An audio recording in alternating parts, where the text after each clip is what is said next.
আচলতে ক'ব লাগিব যিহেতু তিয়ক পৌৰসভাই আচলতে কিছুমান আঁচনি যে কেৱল কমিশ্যনৰ অংকত বা তেওঁলোকৰ মুনাফা আদায় কৰিবৰ কাৰণে যে কিছুমান আঁচনি ধৰে সেই কথাটো স্পষ্ট হৈ পৰিছে তিয়ক টাউনৰ সম্পূৰ্ণ মাজত থকা এই যিটো ভেণ্ডিং জোন এই ভেণ্ডিং জোনটো 2019-20 বৰ্ষতে আচলতে তেওঁলোকে কাম আৰম্ভ কৰিছিল।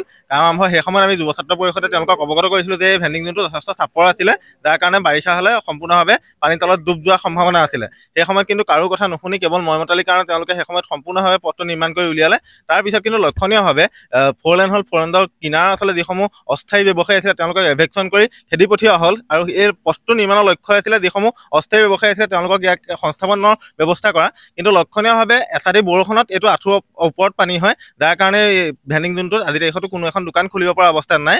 গতিকে আজি এই বৰষুণ ছাতিৰ পিছত যিসমূহ পদপথৰ পৰা পৌৰসভাই এভেকশ্যন কৰি পঠিওৱা দোকানী আছিলে তেওঁলোকৰ ঘৰখনত আজিৰ তাৰিখত আচলতে এসাঁজ ভাত অকণমান পানীৰ কাৰণে তেওঁলোকে হাহাকাৰ কৰিবলগীয়া হৈছে। তেওঁলোকৰ না জল না থল অৱস্থাৰ সৃষ্টি হৈছে। গতিকে তিয়ক পৌৰসভাক আমি এটা কথা আহ্বান জনাইছোঁ, আপোনালোকে কেৱল নিজৰ মুনাফা আদায়ৰ কাৰণে কেৱল নিজৰ কমিশ্যনৰ আশাত আচলতে কিছুমান আঁচনি নধৰি আঁচনিসমূহ ফলপ্ৰসূ ব্যৱস্থা গ্ৰহণ কৰক, যিসমূহে আচলতে জনসাধাৰণৰ উপকাৰ হয়। অন্যথা কিন্তু তিয়ক পৌৰসভা সম্পূৰ্ণ প্ৰতিবাদৰ সন্মুখীন হ'ব লাগিব। তাৰ লগতে এটা কথা ক'ব লাগিব, এই ভেণ্ডিং জোনটোৰ লগত আচলতে যি সময়ত ছ'লাৰ লাইট আছিল, সেই ছ'লাৰ লাইটসমূহ এসময়ত বিকল হৈ পৰাৰ পিছত আজি দুমাহ পূৰ্বে দেখিছিলোঁ আকৌ পুনৰ ছ'লাৰ লাইটৰ ব্যৱস্থা গ্ৰহণ কৰিছিলে, কিন্তু দুমাহে নজ্বলিলে এই ছ'লাৰ লাইটসমূহ আকৌ বিকল হ'ল। গতিকে তাৎক্ষণিকভাৱে যিসমূহ ছ'লাৰ লাইট আছে সেইসমূহ সম্পূৰ্ণভাৱে আচলতে ক'ব লাগিব যিহেতু তিয়ক পৌৰসভাই আচলতে কিছুমান আঁচনি যে কেৱল কমিশ্যনৰ অংকত বা তেওঁলোকৰ মুনাফা আদায় কৰিবৰ কাৰণে যে কিছুমান আঁচনি ধৰে সেই কথাটো স্পষ্ট হৈ পৰিছে তিয়ক টাউনৰ সম্পূৰ্ণ মাজত থকা এই যিটো ভেণ্ডিং জোন এই ভেণ্ডিং জোনটো 2019-20 বৰ্ষতে আচলতে তেওঁলোকে কাম আৰম্ভ কৰিছিল। কাম আৰম্ভ সেই সময়ত আমি যুৱ ছাত্ৰ পৰিষদে তেওঁলোকক অৱগত কৰিছিলোঁ যে এই ভেণ্ডিং জোনটো যথেষ্ট চাপৰ আছিলে, যাৰ কাৰণে বাৰিষা হ'লে সম্পূৰ্ণভাৱে পানীৰ তলত ডুব যোৱাৰ সম্ভাৱনা আছিলে। সেই সময়ত কিন্তু কাৰো কথা নুশুনি কেৱল মইমতালিৰ কাৰণে তেওঁলোকে সেই সময়ত সম্পূৰ্ণভাৱে পথটো নিৰ্মাণ কৰি উলিয়ালে। তাৰপিছত কিন্তু লক্ষণীয়ভাৱে 4 লেন হ'ল, 4 লেনৰ কিনাৰ আচলতে যিসমূহ অস্থায়ী ব্যৱসায়ী আছিলে তেওঁলোকক এভেকশ্যন কৰি খেদি পঠিওৱা হ'ল আৰু এই পথটো নিৰ্মাণৰ লক্ষ্য আছিলে যিসমূহ অস্থায়ী ব্যৱসায়ী আছিলে তেওঁলোকক ইয়াক সংস্থাপনৰ ব্যৱস্থা কৰা। কিন্তু লক্ষণীয়ভাৱে এচাৰি বৰষুণত এইটো আঁঠুৰ ওপৰত পানী হয়, যাৰ কাৰণে এই ভেণ্ডিং জোনটোত আজিৰ তাৰিখতো কোনো এখন দোকান খুলিব পৰা অৱস্থাত নাই।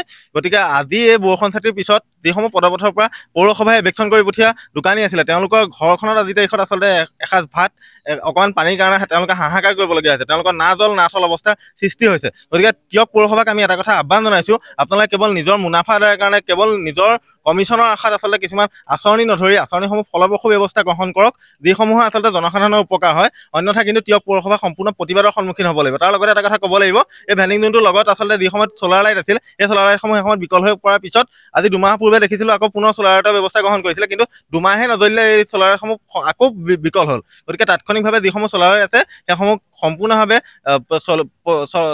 পোহৰ দিয়া ব্যৱস্থা গ্ৰহণ কৰিবৰ কাৰণে আমি আহ্বান জনাইছোঁ। অন্যথা কিন্তু প্ৰতিবাদৰ সন্মুখীন হ'বলৈ আপোনালোক সাজু হৈ থাকক। মোৰ লখিমী কেইজনীয়ে ইমান বেছিকৈ গাখীৰ দিয়ে, মনটো একেবাৰে ভাল লাগি যায়। বিয়মৰ দানা খোৱাৰ পৰা মই বেছিকৈ লাভৱান হৈছোঁ।